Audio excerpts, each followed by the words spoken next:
ছবিটা দেখো, একটা বাচ্চা মারকুলো হাসতেছে।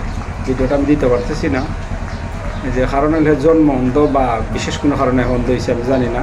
দেখলাম ডাক্তারে তারে যখন চশমাটা দিল, চশমা লাগানি কিছু সময় পর তার মায়ের দিকে চাই একটা হাসি দিছে। ঠিক আছে, আসলে হাসিটা যে কত দামের, কত সুন্দর দিয়েছি। আসলে আমি ভিডিওটা অনেকবার দেখছি।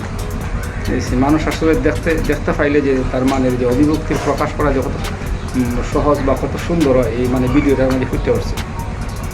সে বাচ্চাটা দেখলাম তার যখন চশমাটা পেলাম তার চোখে লাগাই দেওয়া হয়েছে, তার মাঝে বুঝে পৃথিবী বললে দেওয়া হয়েছে তার। আর সেই হাসিতে বলে তার মারাইয়া যাচ্ছে বাচ্চাটা। চোখ কত বড় একটা মূল্যবান সম্পদ। আমরা হয়তো চোখ আছে যারা বুঝি না, কিন্তু যারা চোখ নাই এরা বুঝতে পারে কী জিনিস চোখ। তো সব হাসিটা আমার বাচ্চারা খুব বেশি সুন্দর লাগছে। এই যে হাসিটা দিছে, ওহ কি পরাণ বড় হাসি।